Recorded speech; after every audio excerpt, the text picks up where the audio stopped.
তো আমি এখন থোড় ভাজা করব।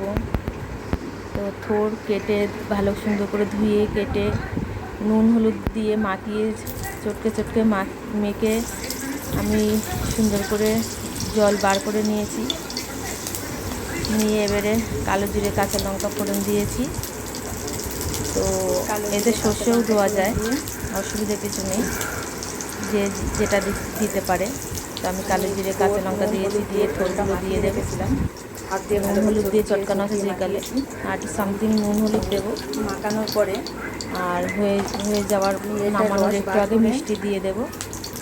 তারপরে কালো মিষ্টি দিয়ে তো এই থোড় ভাজাটা ঝাল ঝাল মিষ্টি মিষ্টি হয়। লঙ্কা ফোড়ন দিয়ে আমি ঝালটা কম দিয়েছি, তাই জন্য একটু মিষ্টিটা একটু কম দেবো। থোড় ভাজা একটু মিষ্টি লাগে। হয়ে যাওয়ার পরে একটু মিষ্টি দিয়ে নাড়াচাড়া করে নামিয়ে নেবো। অল্প আর একটু নুন হলুদ দেবো। তোমাদের কেমন লাগলো আমার থোড় ভাজা? ভাজা করে নিয়ে সুন্দর করে যার ভালো লাগবে সে নামানোর পরে অবশ্যই আমি বলুন। একটু মিষ্টি দেবো। থোড় ভাজা একটু মিষ্টি মিষ্টি ঝাল ঝাল তোমরা হয়। কি আমার মতো করে খাও? বলবে আমায়।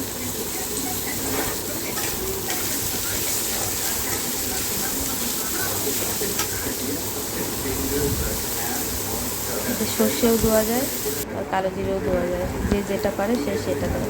আমি সর্ষেও দিয়ে করি, কালো জিরে দিয়েও করি। যখন যেটা হাতে পাই তখন সেটা দিয়েই করি।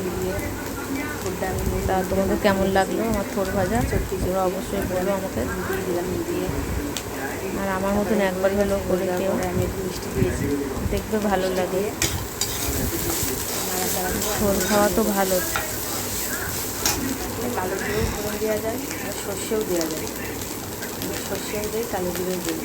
কিন্তু বন্ধুরা যেটা ভালো হচ্ছে সেটাই দেবে। সর্ষেও দেওয়া যায়, কালো জিরেও দেওয়া যায়।